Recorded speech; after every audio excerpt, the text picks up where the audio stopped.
Yesterday, they were dancing in the street of Accra, laughing, celebrating, and living in the moment.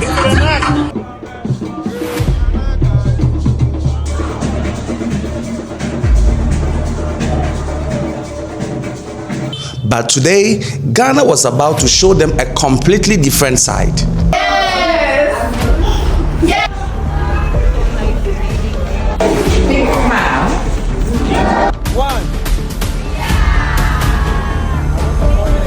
On day 2 of their journey, they left Accra behind, departing towards Cape Coast.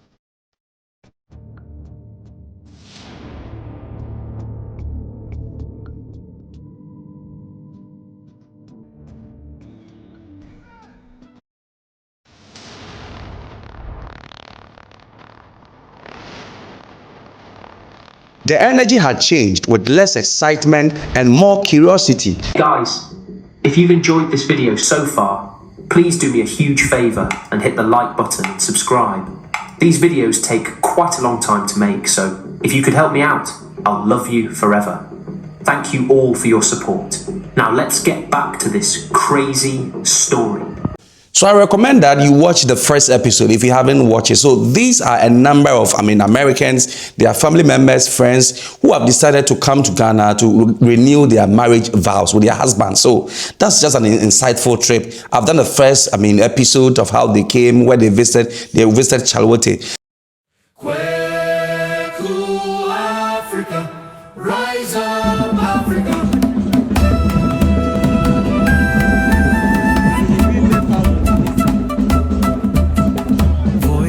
Rise from coast to coast, telling stories we need most.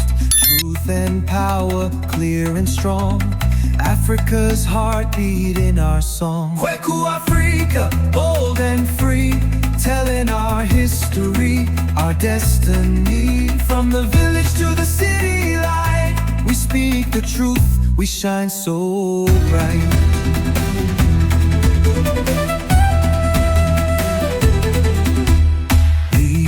Rise, the people stand. Change is moving through the land. Hidden stories come alive. Africa's spirit will survive. Kweku Africa, bold and free, telling our history, our destiny. From the village to the city light, we speak the truth, we shine so bright.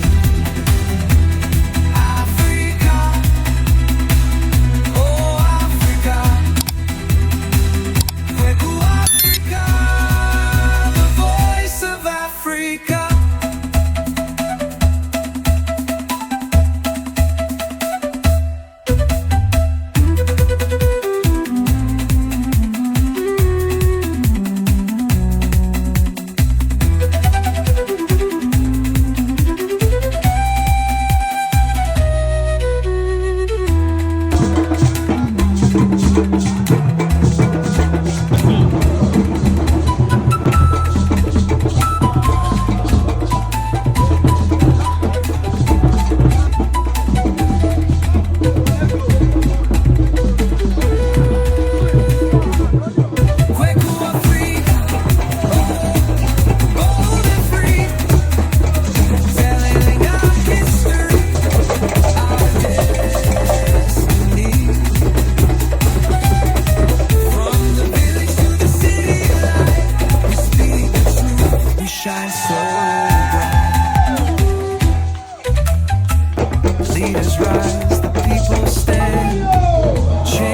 stories come alive.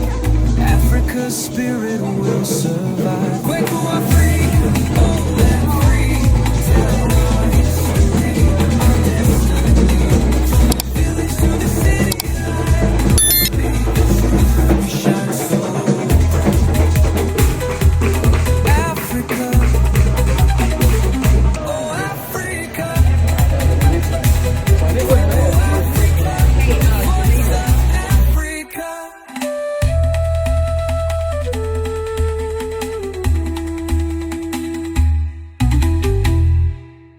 Now, in day 3 of their visit in Ghana, they didn't come empty-handed in Ghana. They decided to, show love to Ghana.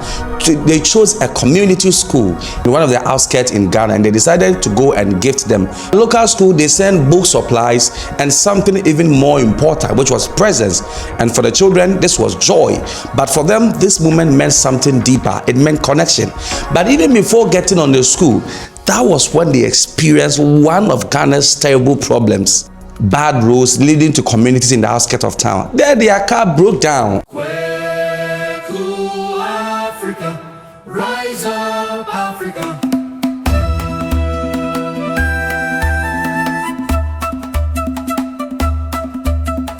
Voices rise from coast to coast, telling stories we need most. Truth and power, clear and strong.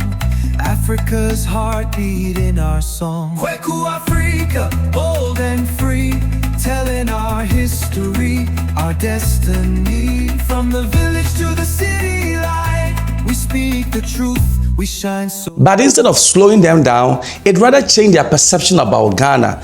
People in the community immediately gathered to ensure that their car could move again so that they could get to their destination. And so instead of leaving them to their own fate, the community gathered in communal labor to ensure they push and ensure that their car kept running again. And this all of a sudden turned a bad news into a positive, engaging family news as they worked all and sundry in family to reposition and service the car back to its destination.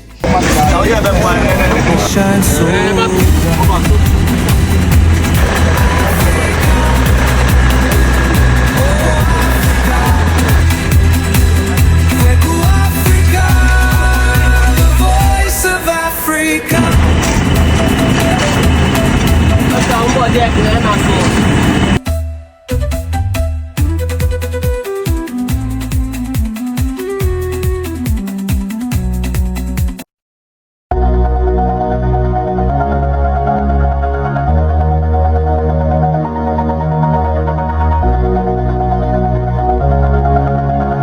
At the school, the kids were so happy and passionate as they received different gifts made up of books, pens, accessories, and things that could make learning interesting. All that I do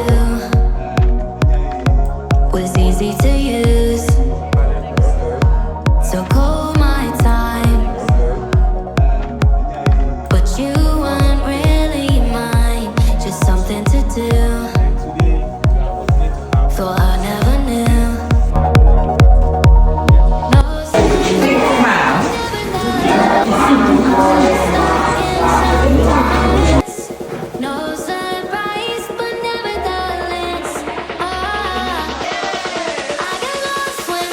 And that was not all. They united with them like a mother and their kids. They danced, played, hugged, and enjoyed.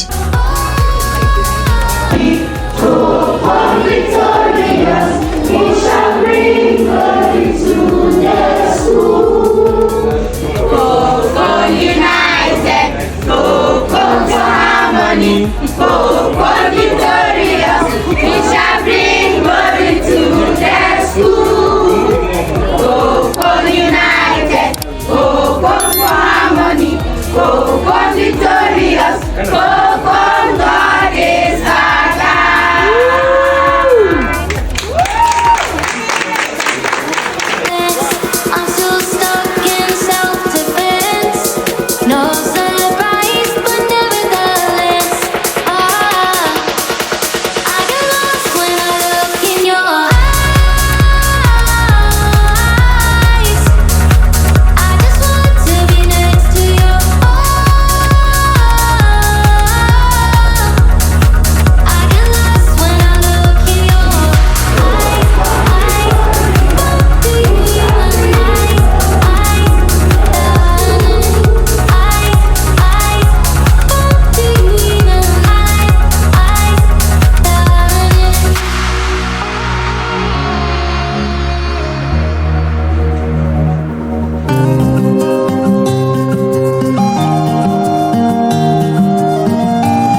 And their next stop was moving to Cape Coast, where their ancestors were once taken to the Caribbeans and the Americans, a place that holds one of the darkest chapters in human history. And for years, this was where thousands passed through the gate of no return. Walking through these walls, you don't just see history, you feel it. And for many of them, this was no longer just a trip. In fact, it became personal. Some stood in silence and couldn't even hold back, because for the first time, they weren't just hearing the story, but they were standing in it, experiencing it, and feeling it. Kweku Africa, rise up Africa.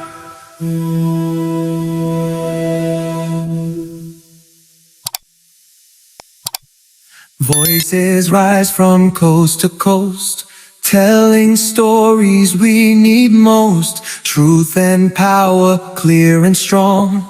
Africa's heartbeat in our song. Kweku Africa, bold and free, telling our history, our destiny. From the village to the city light, we speak the truth, we shine so bright.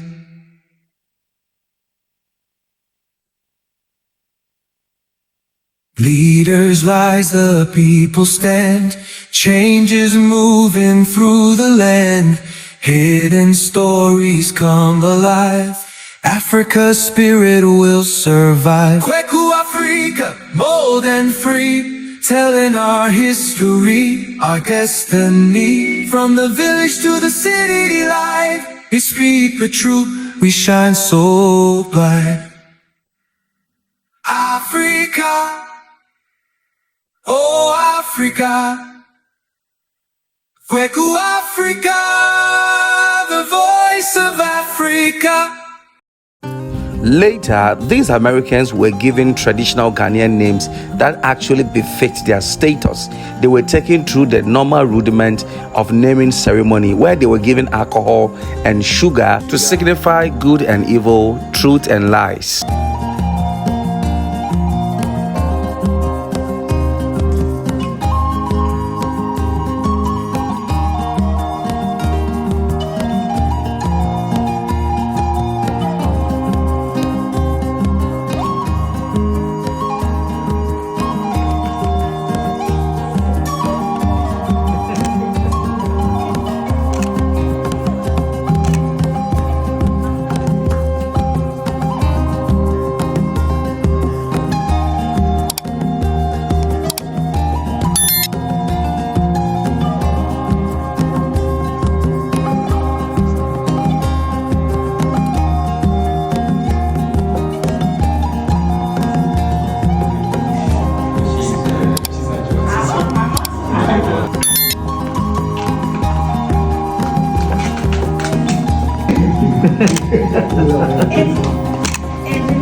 From the second chamber to the fifth, you can clearly see that the floors are different from the first one. This is the darkened floor that I was talking about.